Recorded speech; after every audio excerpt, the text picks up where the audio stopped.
just like honey, sweet to taste on burning lips. Wanna lie beneath the water, feeling icy fingertips.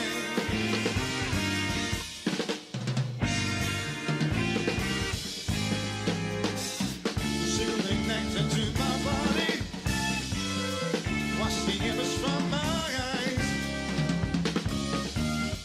Dirty streets of hungry people, drink the water, dry your eyes.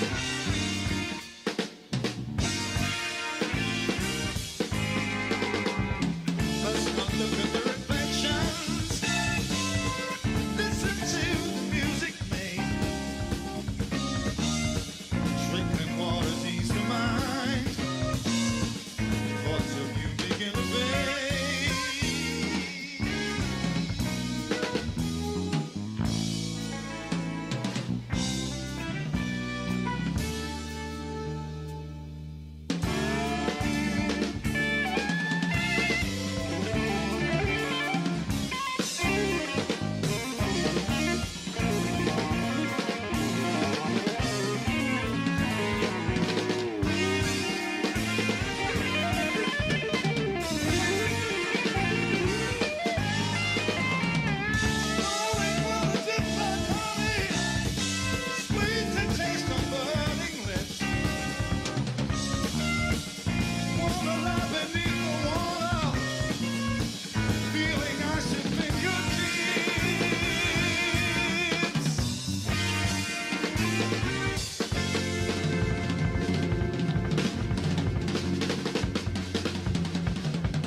The nation is under siege. The nation is under siege.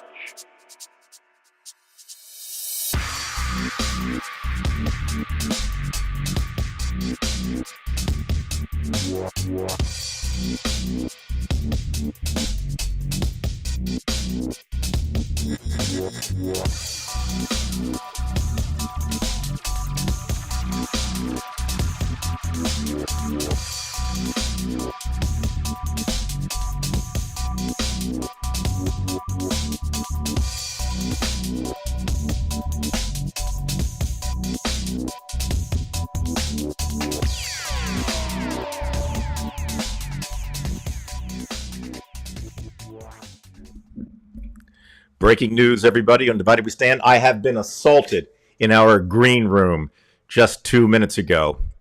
I won't mention any names, but I've been assaulted verbally. And I won't go any further than that. You can only guess who it was, but we'll just leave it that way. It is Divided We Stand on Sunday evening. It is 9 o'clock. We are on time. And it's the last show before our fall shows. So this is the last of the summer shows. So we're glad that you're here. If you're unfamiliar with this channel, this is the Divided We Stand YouTube channel. We ask that you subscribe if you're new to us. We also ask that you join the discussion, even if you're conservative, just as long as you don't get nasty. And that goes for everybody. We are also on Facebook. We have quite a popular, if I may say, quite a popular group page called the Divided We Stand group page. If you're on Facebook, stop on by and become a member. It's steadily growing. It's a private group, but we will approve you as long as you are politically polite in conversation and generally on our side. It's that time to introduce the other guy from the green room, and that would be from Arlington, Virginia, our David Price. Where is he? Jesus. There he is. Damn. Listen, I was listening to you from the green room, and Brian, I don't think let's put it like this. Ladies and gentlemen, there's some sounds you should just never hear, ever hear. And Brian slurping his licorice tea is the most annoying. It's more annoying than his wearing his hat backwards. It's more annoying than that Alan Holdworth shit. Hey, He watch plays- yourself. Alan Holzers was a god, and you know it too. He wasn't. God, You know good it. You Lord. know it. He's just playing games. So let's look at what happens. Oh, slurp some more. Slurp. Why don't you scratch your back at the same time? The other Okay. thing I would say, It's not itchy right now. It might even be a record. I think you were. I wish I was. I think you were 31 seconds in before you said something that is completely untrue. Which you said this is our last show of the summer. Hey, bonehead. When does summer start? As one of our members has just mentioned, teachers always use the summer, fall to mark time. Once you get into the school year, it's fall. And by the way, in Russia, fall starts on September 1st. They don't go by the Well, equinox. could I make a suggestion? Yes. Why don't you go over to Russia? No.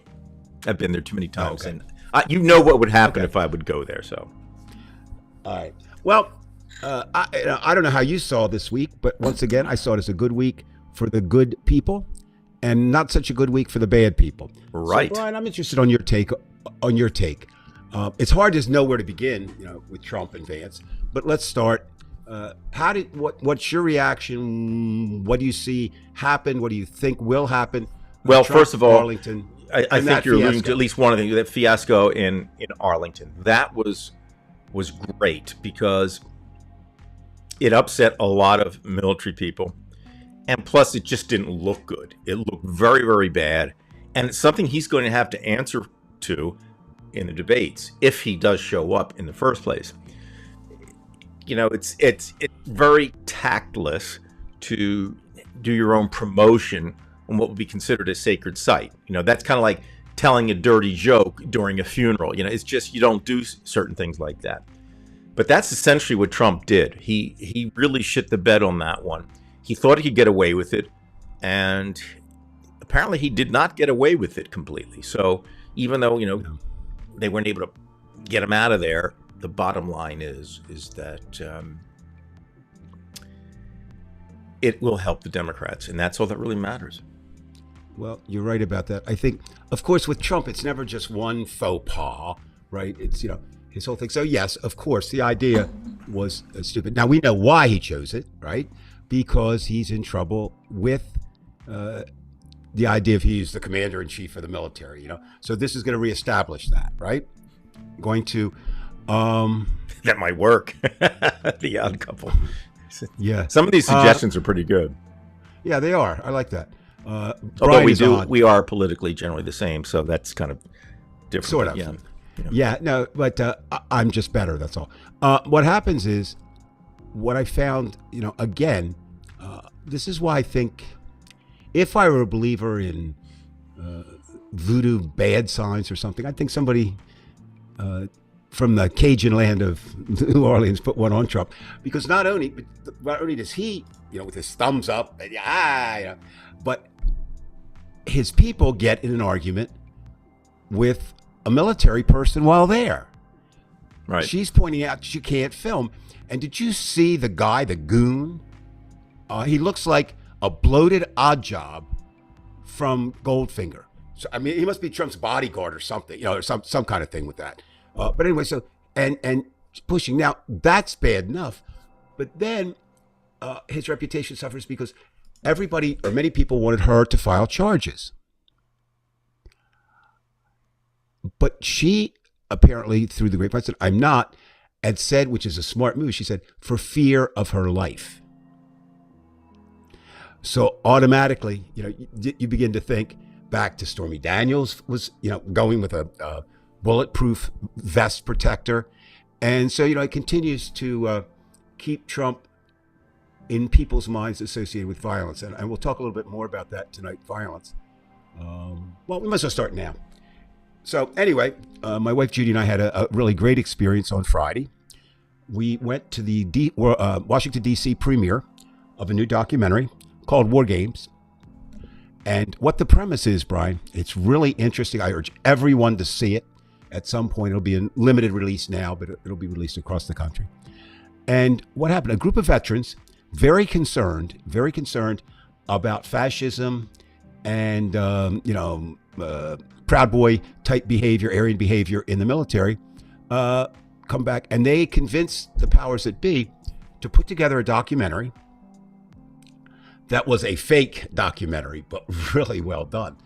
And what they did is they got real political people.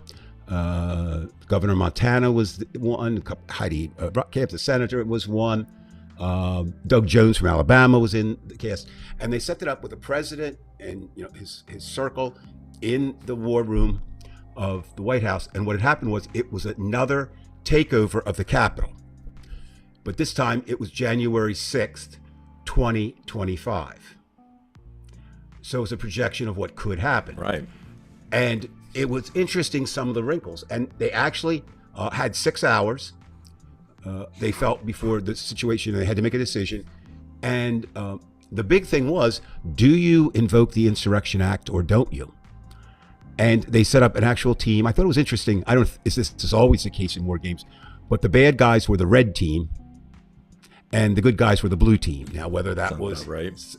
Yes, psychological. But anyway, the former veterans who played the insurgents were phenomenal in terms of what they did. They were great, and they were basically, they knew. And what they were trying to do, the purpose of this, is to get Congress to actually understand how bad the problem is in the military. Some statistics in the film. Roughly, estimates by FBI and things say there's about 7% of Americans who are involved in militant groups. Okay, roughly. Are you talking about retired nationwide military people, or just in general? No, in general. I mean, in so general, 7% is a lot. It is a lot, right? But of the people that have been charged so far in January 6th, 2020, 18% of them were either military, National Guard, or police. Almost 3 times the national average. So, from what was said after the film, not during the film, but after the film, is the purpose of this was to get the DOD to start looking for what you can do, and then trying to convince Congress that something must be done. So anyway, I don't want to give it away, but basically what happens is storm the Capitol, very similar. They actually use film from the other thing. But immediately it's found out that, I forget, 180, I think it was 85 of DC's National Guard turned and went with the rioters.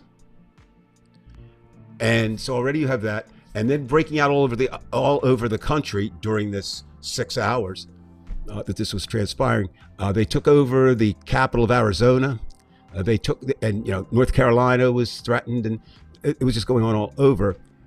But the 2 things that I took away from it were the 2, I hate to say, because it was really well done, but the 2 weaknesses I thought of it. One was that I think even though they talked about it, they downplayed the amount of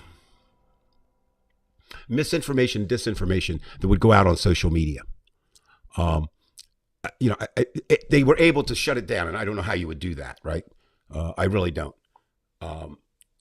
The second thing was, and I think this is even more disturbing to me, was it wasn't their purpose. I'm not faulting the film. Their purpose was, I said, to convince Congress, the Republicans in Congress, who are refusing to do anything, because of course insurrection is in their favor,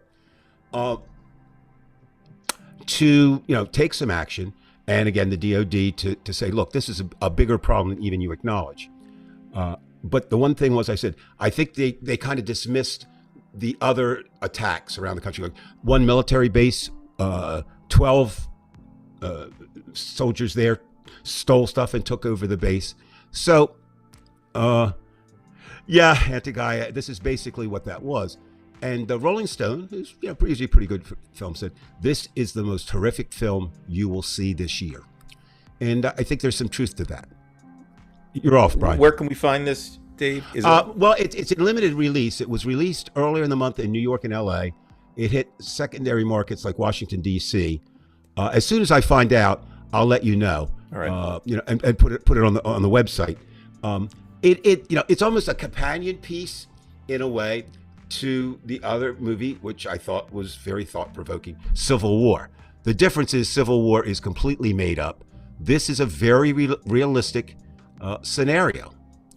And what was nice about the premiere was that, including Doug Jones and 4 other members of the cast, Senator Jones and 4 other members of the cast, were there to talk about their role, what the film meant to them, how they worked it. And basically what they did, it's like any simulation game. They each were given a role. It was totally unscripted, and they had to figure out where to go. And the big thing that the red team was trying to do was force them force the president to invoke the Insurrection Act, because they knew once that happened, you would get, can you imagine the pictures of American military shooting American civilians, even though it may be necessary to do that. Certainly, they made references like to Kent State, of course, references to Waco, of course, references to other Ruby Ridge and other things. And we walked out of the theater, Judy and I said, I think we just saw something that's kind of rare, a made-up documentary that is accurately portraying what I see will happen. Right. And I do. I mean, I'm convinced at this point, and I'll talk a little bit more about it, I'm convinced there will be violence in this election. I don't see anything but signs pointing in that direction at this point. And I think what will happen is Kamala Harris will win the election. But the first battle will be, as you've mentioned on every show, Brian, so much, is what will be certified and what won't be certified, and who will be doing the certifying. And remember, again, what happens, Dave? I mean, I guess I'm asking something you may not know. What happens is, if they don't certify it, does Biden remain president? Well, that's kind of up in the air right now. The answer seemingly is no, because what will happen is, in the event the election cannot be certified, it'll immediately be thrown into the House of Representatives. And then you have Mike Johnson. Well, you have the Republicans with more votes. Right. Each state. Now think about this. Each state gets one vote in that. So there's 50 votes. And we know that there are more red states than blue states, even though there's more population in blue states. So that's, what, of course, there'll be legal actions and there'll be this. Now, I was very happy today, and now I'm going to go to sleep. I usually you're more I don't say the alarmist, because that's not true. Usually I'm the one who, is not, and I'm not with rose-colored glasses. Right. But looking at it right now, I don't see any way, and I'll tell you, I'm not the only person doing that. There are many, many, many, many, many, including many people who watch the show, far brighter than I could ever hope to be. But, and these are 2 of those people. One is Bernie Sanders, and the other is Rachel Maddow. And both of them are insisting, and I believe it to be true, that Trump is already realized that he cannot win this election. Mm-hmm. And you're seeing things come out of that camp, whether it's actions or words or whatever. He's cunning enough to understand that. And so everything right now is being built on, they're cheating. It's going to be cheating. It's going to be, we've got to take it back. They're going to grab. And one of the things, one of the soldiers who was in the film, the veteran, really great. I mean, he was just, his story was Iraq, and he came back damaged, and he almost went with the Aryan Brotherhood, but then he realized he couldn't do that, so he tried to kill himself and survived that, and then now works to show the dangers of converted military. And for your thing, they actually had a Mike Flynn character in this, who actually came out and said, disregard all orders. Every soldier who's a patriot. That's exactly what Mike Flynn would do. And it was. And then they had a person portraying the Republican candidate, and it was like, I think the margin of, if I remember quickly, I think it was like 0.6. I mean, the margin was like razor thin across the nation, and so he's not even going to get that. He's going to be whomped, I think, just like he got whomped before. Yeah, But again, I think we need. Okay, I kind of sound like I'm going back on my thing too. I'm not really. I said, take it one step at a time. But still, we're now at a point, we're almost just 2 months away, right? And you've got to start thinking, and everyone has to think about what could happen. We're working, I think, I see it here in Washington, D.C. I saw it in South Jersey, surprisingly, when I came back there. I'll let you know next week. I'll be live from Alabama, so I can let you know something. Wow, you're like, it's like you're home away from home. What's the occasion? We're going down to see our grandkids. And so we'll be spending in the heart of Alabama. I get a chance to talk to some people while I'm there, et cetera, et cetera. Same as I did in South Jersey. But everywhere, even in South Jersey and in Alabama, there's some excitement for Harris. And Trump is not, you're not going to take any Trump votes away. Well, I know there's excitement in Texas, but the problem is in Texas, they're already making it difficult for Latino voters. Well, that's the idea. I mean, that's Texas the plan. could be a blue state. And that sounds strange, but they could be. No, actually, there are, reports from Texas that it already is a blue state, that they've disenfranchised enough, that Beta should have won and possibly Biden would have won. Now, Trump is just a fascinating enigma to me. I have no use for him. I don't use the term hate. I mean, I play with words like everybody else. You could certainly use it here and get away with it. No, I don't. Hate eats you. I despise. Don't ask me why. I mean, it's just hate to me is like a word that hurts me when you hate. But when you despise, it's like you're really putting something down, and I would put Trump down all the time. But let's look at some of what Trump did this week. Now, think about this. He said this, and it's the third time that he said it in a different way. He said, our primary focus is not to get out the vote. It is to make sure they don't cheat. Which already tells you. Is there. It's there. Right. Okay? Now, that, if anybody doesn't know what Trump is going to do and what the plan is, it's right there for you. He laid it out. So hopefully, Democrats who have more power than we do are working against that right now. Yes, in the raiding homes to scare Latino voters. How is that even legal? It isn't. But again, Texas has its own laws. Okay. What's interesting though, even about that, put that comment back up for a second, will you, just for a minute? Because I think that's important. I think it's very important. So, Veg, what I've been reading about that is it also was counterproductive. That people are upset about that, and the Latino community is really, really, really upset about that now. So again, they did something and they didn't anticipate this backlash. Now, of course, I mean, I don't want to sound like I'm special. I'm not. I'm just, like all the rest of us here, just a guy. But I do live 1.4 miles from Arlington Cemetery. So it's very upsetting when it's in your home. I mean, it feels like a violation. I know I've been there numerous times. It is a extremely hallowed place. Of course, the fucking Republicans, even when they respond to the charges, they said it was a hollow place. They can't get the words right. Yeah. They can't even get the damn words right. Somebody proof for them. But anyway, yeah, I mean, it's unbelievable. And think about that. It was banned, but then they actually, showed headstones of soldiers who weren't part of that. So a grieving family now has to see Trump going, I guess he just had one thumb up. Okay, so what else did Trump blow this week? Oh, yeah, he blew his blowjob thing. Did you see that? He reposted. Did you see that? Well, you'll have to refresh my memory.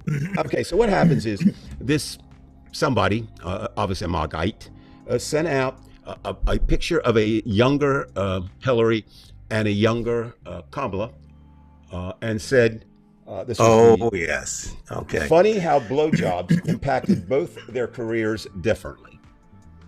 Well, that sounds like, oh, we got a winner. It isn't. My God, it's like the women.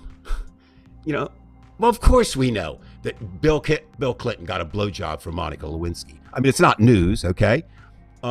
Maybe I tended to give him a free pass on that, or more than I should have. I did say at the time, just keep it in your damn pants if you can, Bill. But That's between him and Hillary at one level, right? And he didn't get impeached, so doesn't rise to that other level. With Kamala, sometimes I don't know. I have to explain to even some people where that comes from. But where that comes from, she at one point, when she was not married, and he was in the throes, he was not with his wife. They did date, and Willie was a power. Kamala dated Willie Brown, who was an extreme power in California politics. Willie was a black gentleman who had certainly had oomph in there, and so that's always been the knock. But you can tell. It's like my son says, he has a mentor who's opens doors for him all the time in the academic world. And Michael says, yeah, John opens doors for me, but I have to keep them open. Well, it's the same thing with Kamala, right? Willie might have opened a couple doors for her, but she has to maintain and work. She's never been dismissed from any position for incompetence. So I think, again, that backfired. And, there's no way for Trump to get out of that. Okay. Right. He reposted it. He did not say it. Right. And that's anti-Gaia. That is huge because it came from Barack Obama. Right. Who you don't think would do such a thing. And notice how smoothly Barack did it. He just says, he seems to be so concerned about the size of his crowds. Yep. Right. Perfect pause. Gave you plenty of time to put that in. And it was ironic because, again, you and I had discussed this about Michelle Obama saying when they go low, we go high or whatever. So you have to fight back. And this was the perfect thing to do anyway because it gets Trump so upset.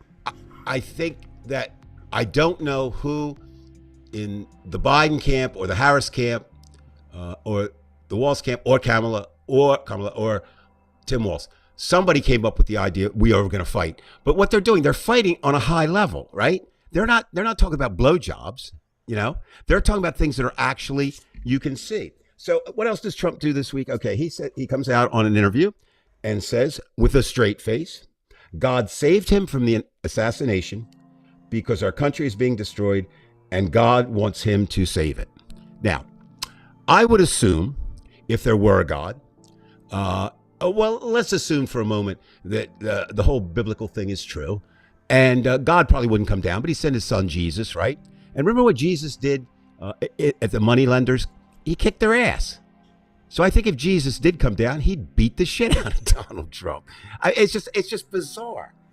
Well, you don't tell a Republican that because they believe that he is a reincarnation. I understand that. Now, what else did he do this week? He said, and this is really important, I don't like it when people call me stupid. I had a good heritage. And he goes into that uncle that's taught at MIT who supposedly was a genius, which doesn't exist. He's called his dad as genius. No, you can love your father, but your father was not a genius. He was a cutthroat, Klan-liking, horrible man. Okay, right. Just like you are, Donald. Just like you are. But and then he comes along and I'm surprised that, Brian, you haven't rushed out and gotten a part of this yet.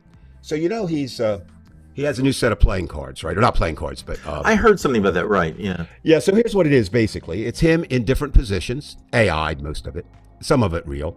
And they go for $99 each. Now, they're digital cards. You don't even... you can print them out, right? But they're not like, trading. I mean, they're done through the computer. But here's where I thought you would jump at it. So he's selling these cards for $99 each. But if you buy 15 cards, he will send you, certified, a piece of the suit that he wore when he broke Joe Biden. Don't you want a piece of Donald Trump's suit? Which means in order to get that little piece of cloth, you would have to spend $1,485 minimally to get that cloth. Now, it'll be interesting to follow. How many people legitimately really do buy the cards. There will be some, of course. Right. Now, but today it was interesting. One of America's leading, I don't know what you would call it, I guess card collecting specialists, right? and I didn't know this. I mean, I come from a family of card collectors, baseball, that kind of thing. And I did it. My son did it. Grandson does it. But I was never like big into it as I got older. But this guy studies the market, and suddenly cards are back. And you know what drove them back? I thought was interesting. COVID and the lockdown and the pandemic. It became something you could do, right? You can't get out, but you get your cards. But he said this would be the worst thing to buy that's out there now currently, because no matter what, the day after election day, they're worthless. Whether Trump wins or doesn't. He said if he doesn't, of course it is. But that, Donald's out there. He's showing who he is. And I think my favorite of this week from Donald, so I saved it for last, and the things Donald Trump does that we love. He said, and I don't know if you saw that, Brian, he said, if Jesus came down and was the vote counter, I would win California. Let me do that again. If Jesus came down and was the vote counter, I would win California. Now, is he saying that because he's stone cold nuts? Is he saying that because he thinks his people will believe, whatever he says? Inquiring minds want to know. But it was not a good week for Trump. The other thing, they're saying in his camp, and you're hearing reports, is he is just sick with the fact of, he's not facing Joe Biden. Well, of course. Look, he would have beaten Joe Biden. He would have won against Joe Biden. Can you imagine, with his inability to reason and think and no logic, how that affects him? I mean, he was going to win. He could have walked in backwards after that debate. And now he has his dinner. work. What? Yeah. I mean, it's just, and Kamala and Waltz. Now, let's think about this a minute.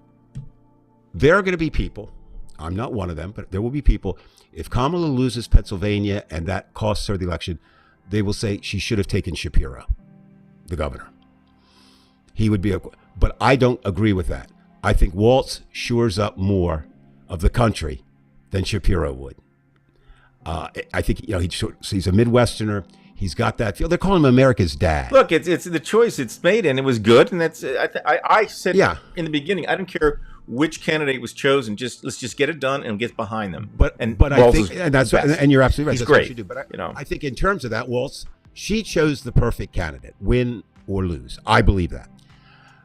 I don't know that Trump could have chosen a worse candidate. Right. I agree with than you. J.D. Vance.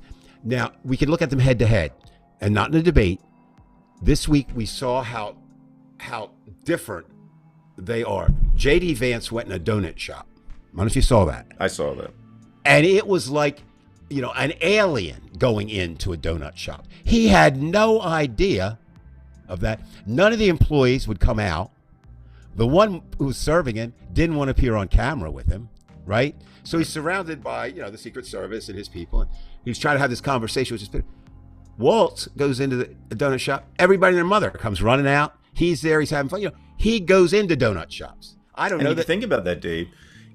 And we assume that Trump's going to lose.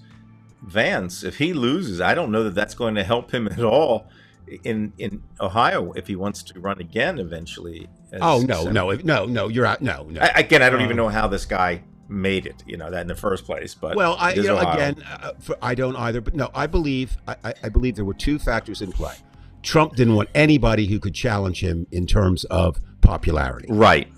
So that would take the two logical candidates off the table, DeSantis and Nikki Haley. Dave, you want to handle that? I didn't watch the interview, quite frankly, or very little of it. Well, let me, and I don't want to put you on the spot, but the overall impression, first of all, as I said before, I never watch entire interviews. I watch just clips from them. What I found more interesting than that, I thought Harris did a good job. I thought, in other words, right now she can't lose any votes, right? Mm-hmm. And she has to try to gain some. She's not going to take many from Trump. So I thought overall, from what I saw, she did her job. What I found still interesting is, Brian, we're going to have to run this show until we're like old men in the By the home. way, in this comment, American, Ronnie had mentioned this, Veg. That's one of the first things she said to me. He looks like Don Rickles, and I can. And see there's a couple other guys he looks like too. You know, and, which is kind of like he looks like every man. I mean, Don Right. Rickles isn't every man, but he just has this. And I think that actually is in his favor, Veg, the fact that he Oh, looks like you know, Don Rickles. I agree. I mean, you know, he's like now, a couple of things, and then we'll get back to. And but can we? You want to mention September 3rd? Somebody's got something coming up. Oh well, yes.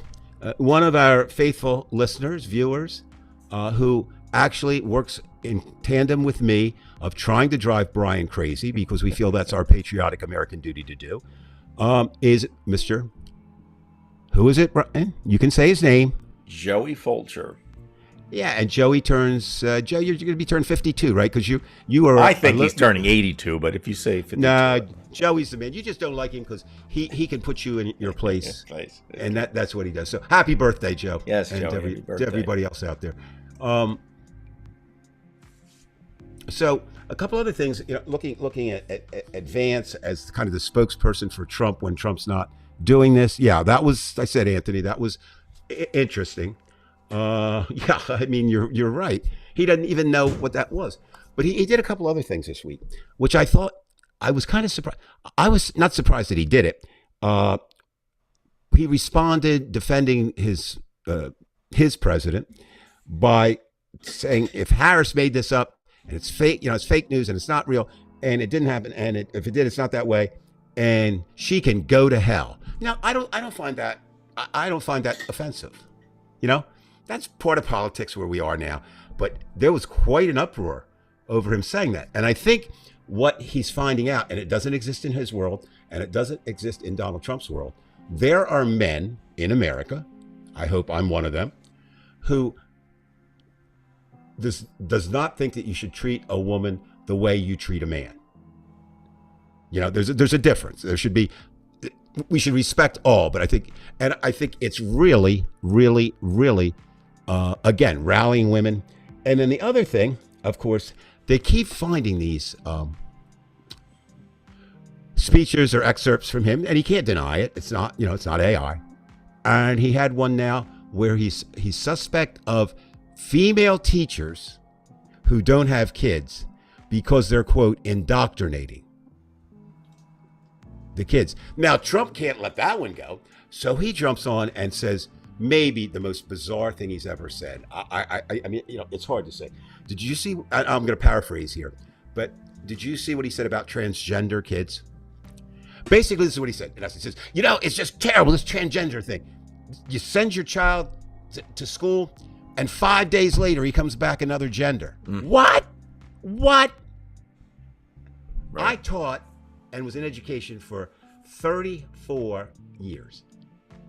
I never saw a kid in 180 days or 85 days, let alone 5 days, where a teacher performed. You know, it's just not there. Right. And so I just see him at this point.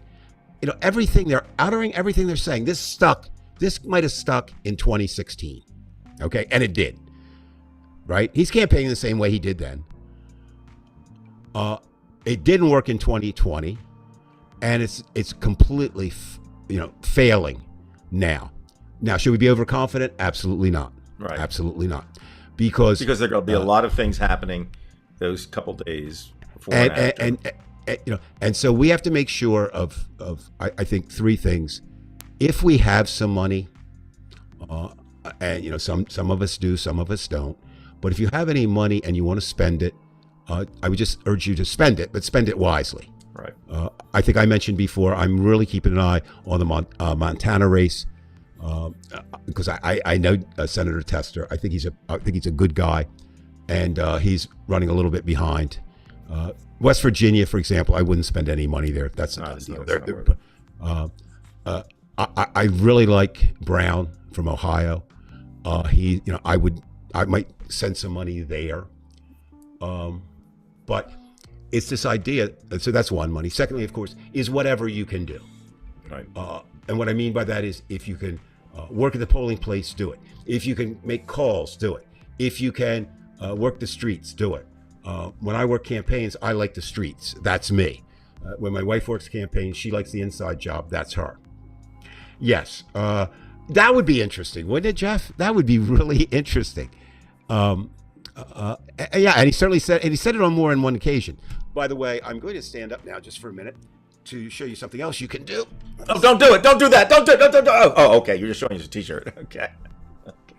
Don't. This is what I wore today. I have a collection of anti-Trump and pro-Harris t-shirts. By the way, the CNN reported that Tulsi Gabbard was trying to look like Kamala Harris when she supported, gave her endorsement of Trump. Tulsi's Tulsi.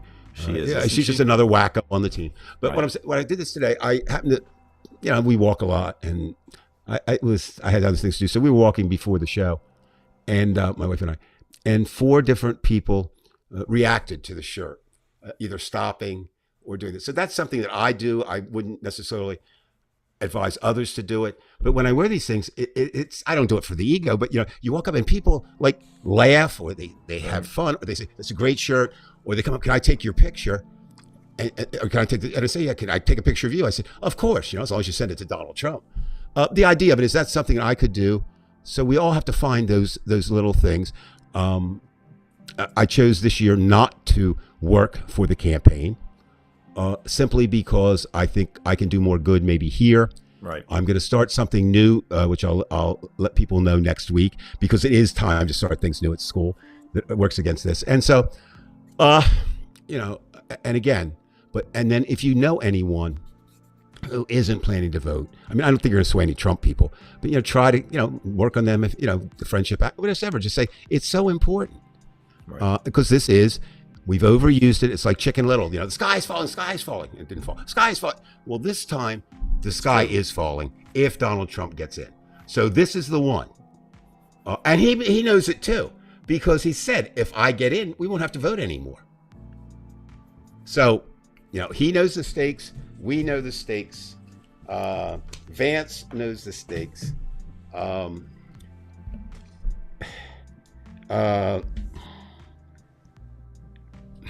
We know what's going to happen. And Project 2025. What? Hey, Dave, you're in the DC area. Of course, you can get. Yes, that's true. No, I absolutely know that, Anti-Guy. I mean, I'm saying.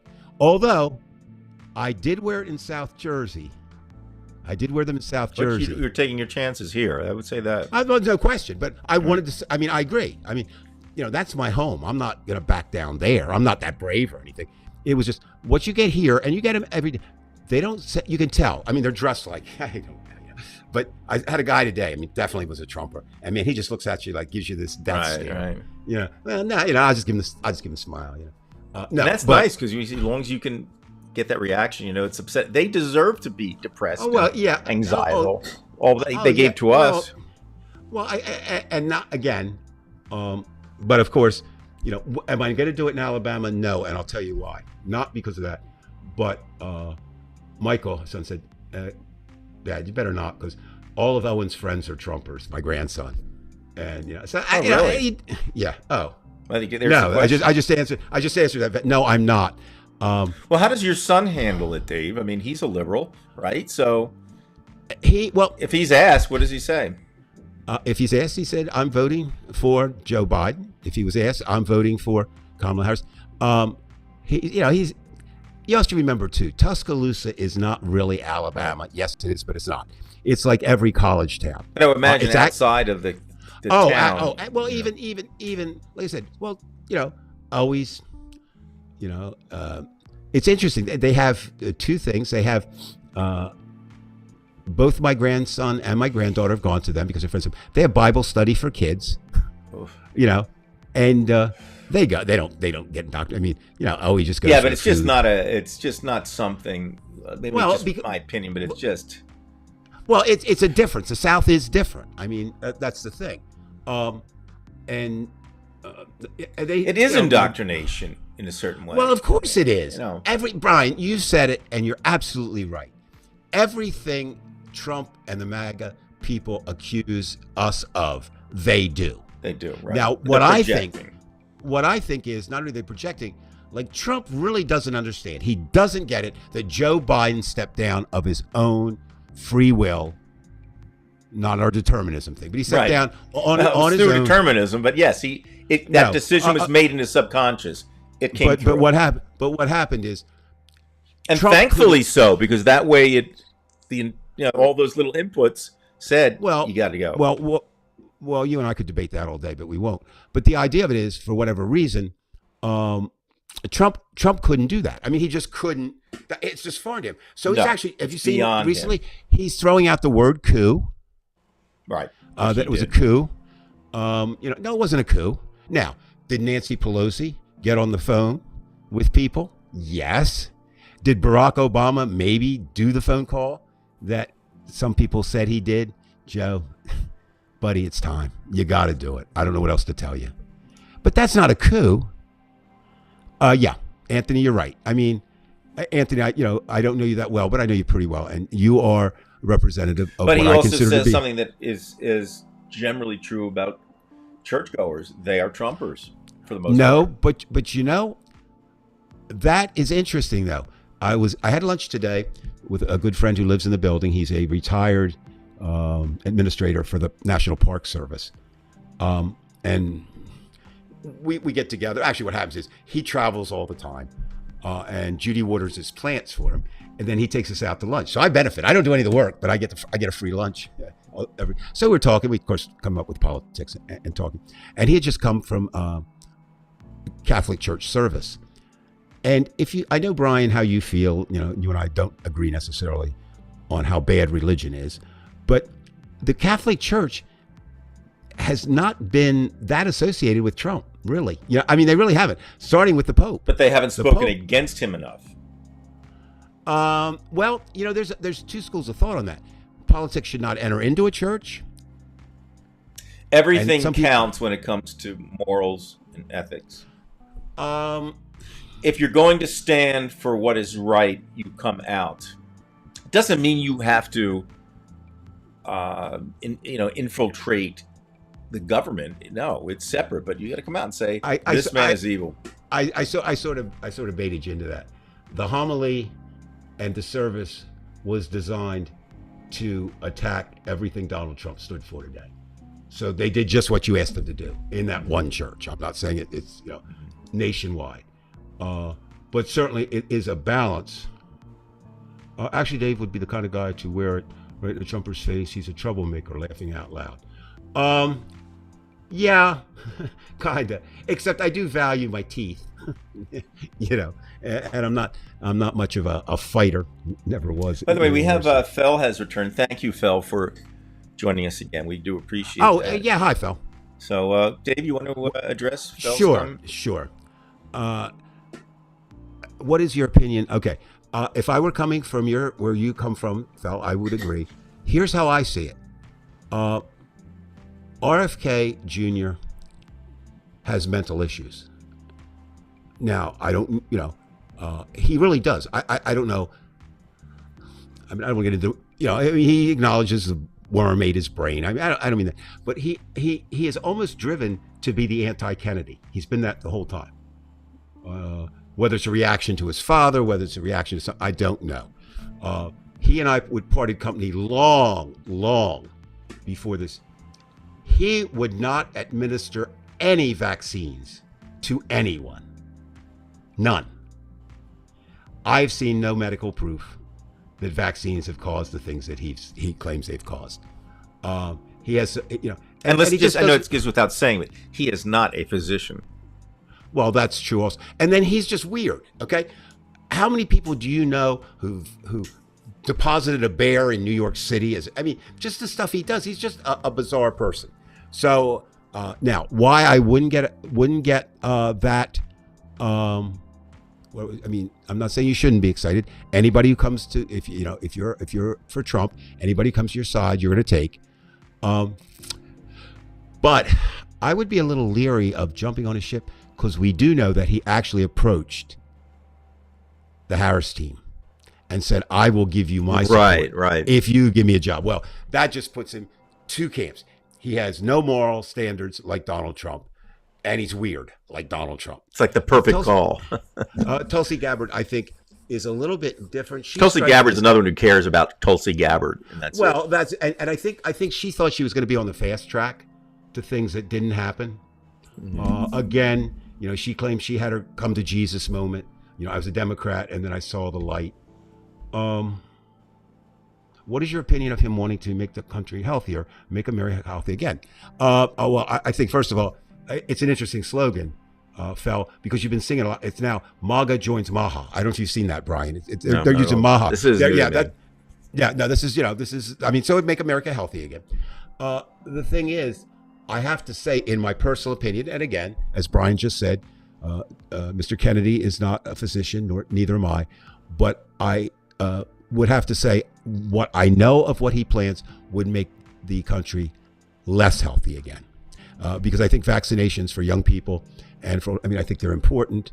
I think now we could join, if you want, Fel, you and I, and say that it is criminal what medical companies make off of those vaccines, right? And that type of thing. But no, but I could understand. I mean, well, look, like I said, you try to put yourself on the other side. They want every vote that they can get. And when you can get, Tulsi Gabbard has her supporters. Certainly Robert Kennedy has his supporters. Now, the question becomes, and we won't know that till Election Day, will Kennedy's supporters go with him, or will they say, wait a minute, we were with you, we didn't want you to be with him? Right. And will they sit it out? And I don't think, again, I may be wrong, I don't know that Tulsi's kind of a wash. I don't see her. I think Kennedy is, certainly Trump thinks he's a pick. And I think there'll be some people who don't like that. Like, Trump is in trouble now with the anti-abortionists, because he waffled on the Florida He went vote. back and forth. Yeah, and you're right, Anthony. And that I'm so tired of the deep state. There are professional bureaucrats who have a lot of power in Washington, D.C., but they don't have the power of the billionaires and the millionaires. Which is kind of interesting, because I think, Fel, our food is toxic in a lot of ways, but Trump is the last one to speak about food, because he eats a lot of fast food. And I look, I'll give you a personal example of why I think we need to redo food. April a year ago, I had triple bypass, and I would have told you I thought I was eating relatively healthy, not completely healthy, but I never really looked at the sodium content of the food. And when you go to any grocery store, I don't care what one it is, there's a little can of Bush's baked beans, a tiny can, has 1,200 sodium. That's so. Do we need? And the other And it's sad ultra thing, processed foods too. and that's the other side. I think the real tragedy is processed foods are a lot cheaper, right? They are. And so you've got the poorest people eating the most unhealthy diets in America. Like our kids, we And- see them at the school, like they'll have the meal there, and they're eating a couple bags of potato chips. Yeah, and so do we need to do something about that? Yes. But again, I don't think that RFK, my personal opinion is, I don't think RFK is the guy to do that. It's kind of like, maybe he has a good idea and just went too far. I don't know. I don't know enough about him. I didn't really consider him a serious candidate. And I think the fact that it's interesting. I doubt I can try again. That was my Siri talking to me. Have a good night, that Siri. was strange. Thank you. When he was no, thank you. Go to bed, Siri. Gotta love AI. The idea is that with Kennedy, he didn't make the move when he was supposedly running at 20% of the nation. Okay, RFK spoke with Trump regarding the issue of our food being toxic, and apparently Trump was very passionate about the issue. Okay, Fel, I'm not going to argue with you. What I'm going to say is the word passionate does not apply to Donald Trump. Donald Trump could change his mind 16 times in a minute. So I put no faith in anything Donald Trump says. He has no commitment. He has no conviction. Certainly, he doesn't know much about eating healthy. If you look at him, it's been said his favorite food is fast food. And he had a doctor, Ronnie Jackson, who was going to say he was that was great shape no matter what. what. The other thing that has kind of been proven here in Washington, D.C., it's not a national issue, but it's pretty much accepted as correct here. The reason Trump likes fast food, he doesn't think they can poison it. Oh, really? That's been his whole fear. Yeah, that he's a paranoid in many ways, and he doesn't do that. Well, that's what Stalin was paranoid. They say he had 10 imposters just in case, Well, and Hitler was the same way, and Mussolini. Right. When you get to be the big cheese, whether you really are or you aren't, part of that comes with people are going to trying to take me down. And some of that's actually true, but not all. Well, not in the way that you think. Another thing, and if anybody out there ever solves this, please let me know. I don't want to spend a lot of time on it, but there's still something bothering me about the assassination attempt. And I think what's bothering me most is the newspapers have. I mean, everybody's fallen victim. It happened Saturday. We'll write about it Sunday, Monday. Oh, now it's gone. Right. There's something back there. I'm not saying that Trump. Notice what I'm not saying. I do not think that Trump staged that. I do not think that. What I find, there's just too many unanswered questions, and I think the Secret Service completely blew the day. That part is true. Now, was there a reason they blew the day? I don't know. But just some things like... Typically, they have blown the day. I mean, you look at Kennedy, you look at... There have been times, right? Right. But just some things, like, again, maybe there's no connection to this. Maybe it's just me being overly inquisitive.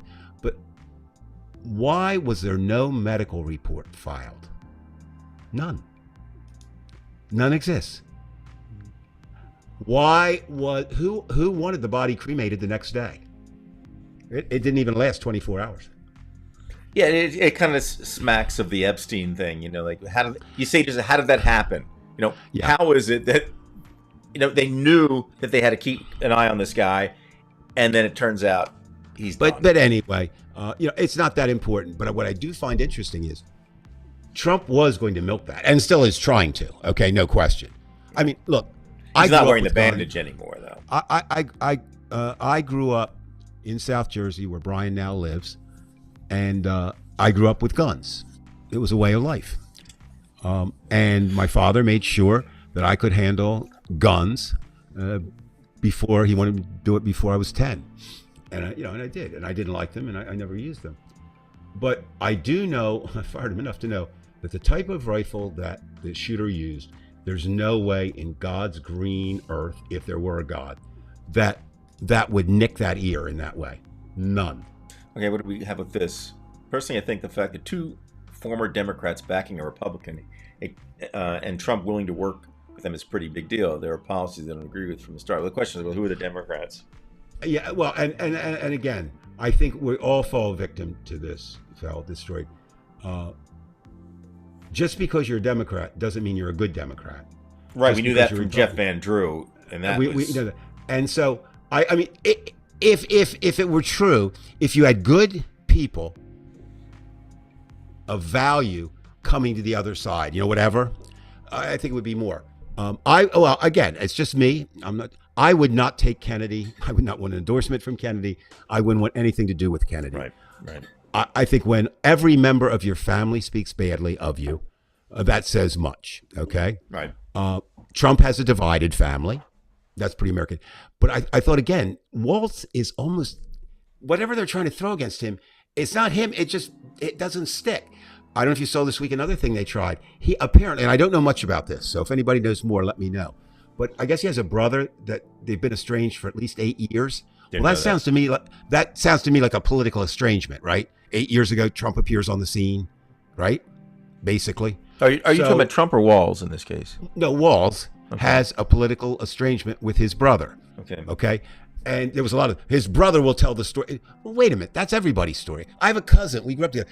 My cousin says, if your mother was alive, or your mother, he said, your mother's turning over in her grave right now. Well, we've got to find out who the Democrats are. I mean, I'll give you an example of Jeff Van Drew. He won a conservative district as a Democrat. He got Democratic votes, and he turned around and he was backing Trump. And for example, I'll give you one problem I had with Jeff Van Drew was that he didn't support Ukraine. He was just going to, just for the fact that he wanted to support Trump.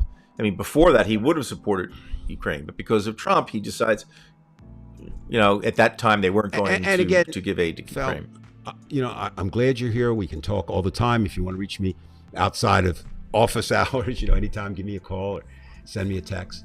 But what I find is Trump has no moral center. That's what I believe, politically or otherwise.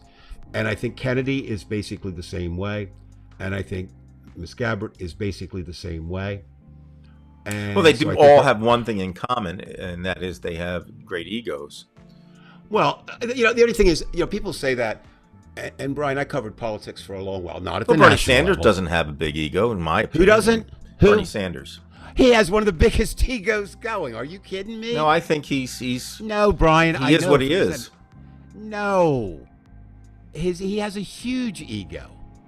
No politician gets by, with possibly one exception. I'm not even going to grant it to him. Walz appears like he doesn't have an ego. Brian, it's a prerequisite for the job. It's what you do with that ego. Do you employ it for yourself or do you employ it for others? Right?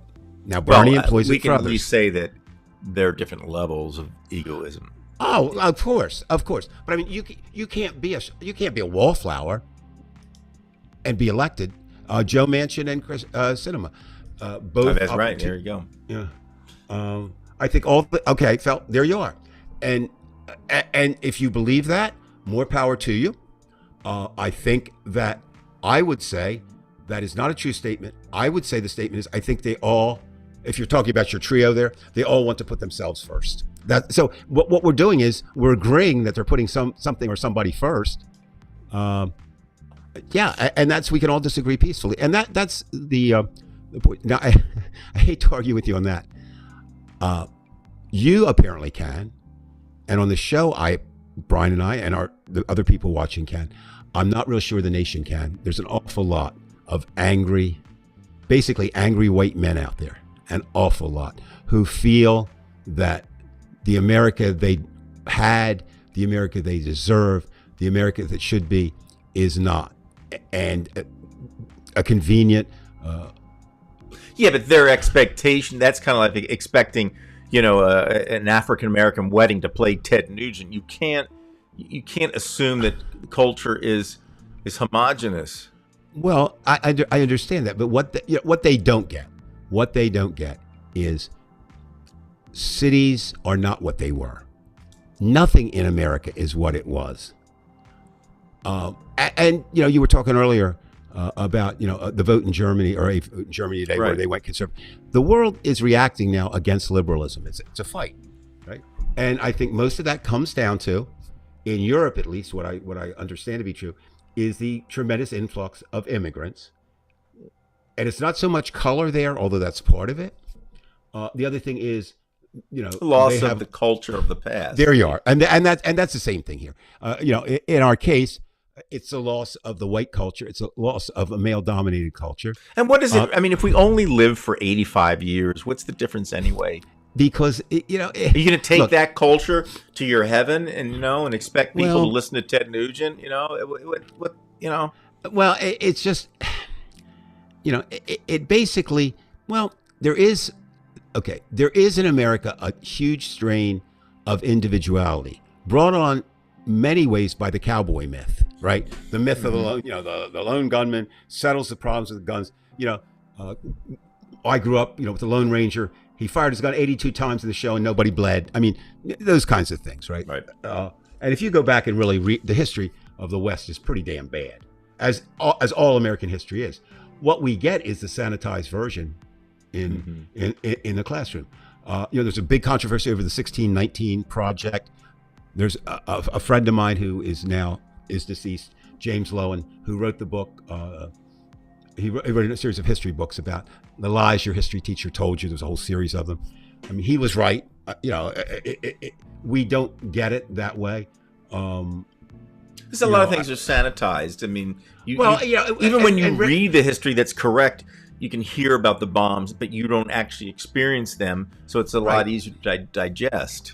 And even there, I mean, and I'm not going to put all the blame. Donald Trump is not the first person to do bad things. Lincoln broke all kinds of laws, but to keep the country unified. FDR had, you can call them whatever you want, they were internment camps, which are concentration camps. Because concentration camp simply means people are concentrated in an area, right? The Warsaw Ghetto was a concentration camp. The horrible Nazi camps, of course, added that in, the idea of death to it. We didn't do that. The Red Scare, the Lavender Scare, we've talked, I just think there's an irony at looking at history. It just amazes me that Joe McCarthy had as his main man Roy Cohn, Right. and Donald Trump had as his surrogate father Roy The Cohn. ghosts are still there, and that's Well, why this is the determinism, Dave. Where even though they're gone, they are still here because they pass along. Yes, that and influence. the old idea of the Faulkner had the past in the South is not even the past. It's never never goes away. And I was saying this actually when I was talking. I guess I can share this. I don't know. I'm going to write a book. No, I'm just kidding. I'm going to write an article about the famous people I've peed next to in public bathrooms. So my latest was Doug Jones, the former senator from we just happened to end at the at the same time. So we were talking when we got done. And I said to him, what I don't understand about the South, and I defer to Anthony and anybody who lives there now, but I've been spending a lot of time in the South. Grandchildren have grown up there, and my father was from Texas, and I had. See, if you live there, you might be able to break the vote down in Alabama, Dave. Well, no, but what happens is the Southerners really are more polite than Northerners. There is no question about that, none whatsoever. And part of that is because Maybe their etiquette is there, but that doesn't mean that their hatred is. Brian, do you ever listen to what you say? Ever? Well, I wouldn't be saying that to African American people. I mean, geez. What? The South. No. You see the same thing down there. What I'm saying, there's a level of civility that extends, but under that is where you get what you're talking about, right? So I'm not saying it's not there. And it wasn't it was too long ago when they had segregated. It was always in the South, I understand that. But what I'm saying is there's still a Southern ethos, if you will, that's different. Martin Luther King himself said this. He said the most horrible racial city he had ever seen was when he got to Chicago. The Northerners have this, it's a different world. It really is. And that's one of those divisions that we have. But I'm just saying, if you go down South, until they discover who you are, or you talk politics, I'm just saying they're polite. That's all. All right. I just remember to watch Easy Rider. Okay. That one scene. Okay. Yeah, of course. And so now you're going to take. He looks cute. You're going to take one scene. Why don't you use the one in Deliverance too while you're at it? Yeah, that's it. It's a real nice welcoming there to Georgia. They're movies, Brian. I'm going to break it to you. There's real life. But there's an ounce of truth in it. No, Brian. There's real life and there's movies. Okay. It's like you thinking Alan Holdsworth is talented. He's not. God. But you're entitled He's to dead think right that. now, but he was the most talented fusion guitarist God. of all time. Why even work with you sometimes? I don't All right, understand. you need to study up, but we'll let you go.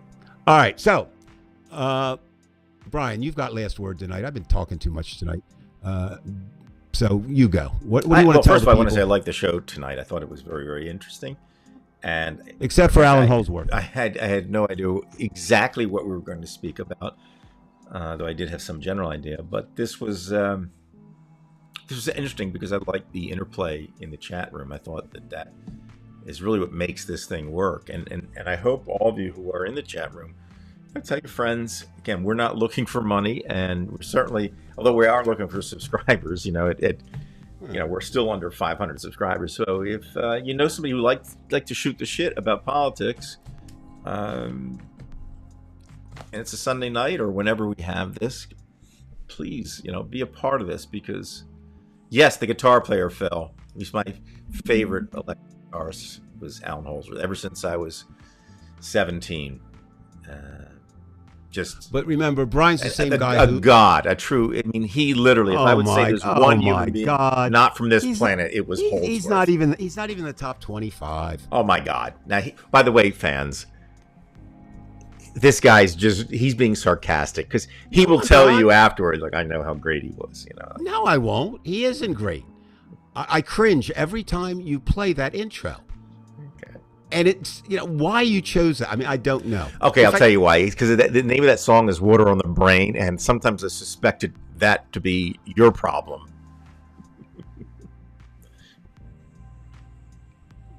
All right, enough. Huh? Enough. We are getting All right. some happy birthdays. Gary Peacock has just arrived. Sort of jazz fusion. Yeah, that's exactly, Phil. You can't go wrong listening to Holdsworth. John McLaughlin was great, but I'll tell you a great quote of John McLaughlin. He says, "I wish I knew what he was doing." And there's a picture out there on the internet. You can see where they're shaking hands. And McLaughlin was a great player, obviously, but not at the level. Holdsworth was just. McLaughlin he was would the clean guitarist. clean Holdsworth. You clock cannot any day of understand the week. what he's doing. That's what a genius does. He is the music, so. Oh my Buckhead, God. yeah. Well, Buckhead is what I would call a technical guitarist, and he's obviously, he picks every note for the most part, and he's just ungodly on his own. But in terms of as a composer and what's going on in the line, how he completes scales in a strange way, the chromaticism, the four notes on a string, that's something that anybody who knows guitar knows exactly what I'm talking about. No, they don't. So They look at you and they say, and I'm going to have to say this, you do share something in common with Mr. Trump and Mr. Vance. You are weird. But the good thing is there's two kinds of weird. You Right. are not dangerously weird. They are dangerously weird. You're just delusionally weird because Holdsworth is not that good. Okay. And Dave, close your ears. And Stormy Daniels isn't that attractive, Dave. Okay. Yes, she is. Okay. By the way, Phil, if you don't know this, not that I have to just tell you, but everybody else knows this. Stormy Daniels sat naked on his lap, and Dave fell in love with her at first sight. I don't know exactly what it was about her that turned him on, but he once said to his wife, and Dave, you'll quote me on this. He's said, right here, right? Judy, He's I now in the love room you. with us. I love you. We were in the living room, and he said, but if Stormy Daniels wants me, I have to take her. Well, you have to do what you have to. But I actually think, honestly, probably I would enjoy watching Stormy Daniels play guitar more than I would Alan Holdsworth. Yeah. By the way, I've seen Satriani, great player. These are not Holdsworths. Santana, not a fusion player. Jimi Hendrix, great. But Hendrix which is- is not but he was not a technical guy like Holdsworth. my Holdsworth God. is a god, and let's end it that way. And that's what it is. Oh, and my I am God. unyielding. Alan Holdsworth, greatest electric guitarist. There's a guy named what is it? Matteo Mancuso. Now, he's great too. This guy from Italy, he is amazing, young guy. He actually plays a Holdsworth tune, Fred. If you want to check it out on the internet, he's tremendous too. But as far as what's going on with Holdsworth, we're making all these bad notes sound good. You have to have a stomach for it though, because you can watch Holdsworth and after 4 minutes of the solo, he's just riding those notes left and right without stopping, and it gets to your ears after a while. But pure genius. And Dave is only joking. No, I'm not. I'm going to save Dave on I'm this getting one. on this one. I want the last word. All right. Alan Holdsworth is to music what Donald Trump is to politics. Oh, God. I'm going to shut us down. We are now going to be blocked tonight, okay? Dave, we'll see you next week. You need a re-education in music. And you were great tonight, except as soon as you talked about Holdsworth, there he goes. He gave up. He gave up. But I still think he was being sarcastic. He knows what he's trying to do to me, because he was a child, I don't say childhood, but a teenage hero of mine. To this day, Holdsworth remains right there with me. I mean, and how old am I? Christ, I'm 64, and it's just Alan Holdsworth. I'll tell you, fell on everybody else. I mean, I had listened to his music with Tony Williams, but it was listening to the song that came out. It was very popular from UK called "In the Dead of the Night," and that solo, I listened to it, and at the time I was listening to maybe Al Di Meola and Pink Floyd and things like that. Good stuff on its own. Yes, but when I heard that solo, I said, "There's something going on there. There is something within what he was doing." And then I would take the record player and I would put it down to half speed, and then I realized, I mean, he's got the legato going, but I knew that this was not capable with 3 notes on one string. You had to play 4 notes, which is very, very difficult to execute. Yeah, Tony Williams, and that's one of the first songs, Phil, that, and I suggest you listen to it if you haven't heard it already, is to listen to the song "Fred" from Tony Williams' album. I forget which album it's called.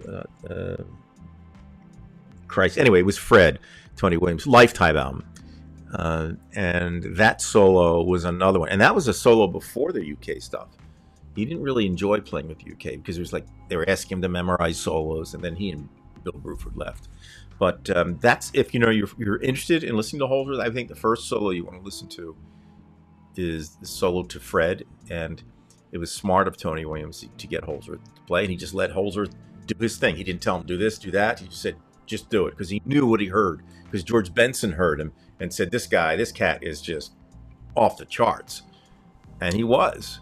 And when you listen to that solo, and then again, when I was, I think, 17, I heard "In the Dead of the Night," and again, you hear it, and I wasn't a good musician. I just, at the time, I was a young guy, I could hear that there was something different going on there, and there was.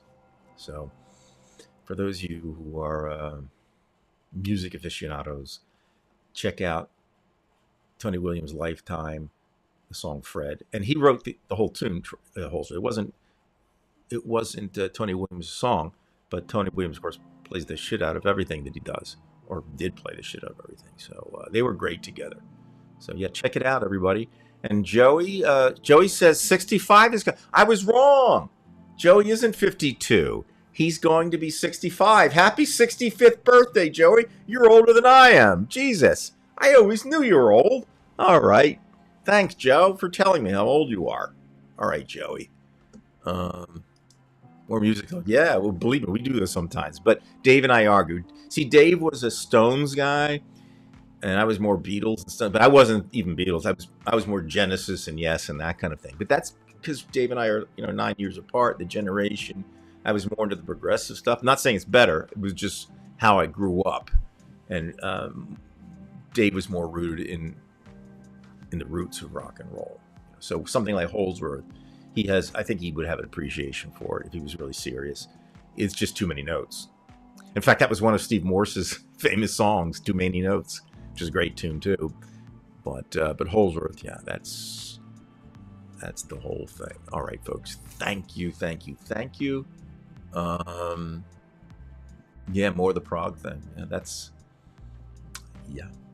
So good to see all of you. And happy 65th, Joey. 66, 67, 68. Who knows? Because Joey will never tell the truth. Stones are killer. There they are. And I only like a few Stones. I'm not a Stones fan per se, but I respect them. My favorite tune is "Painted Black."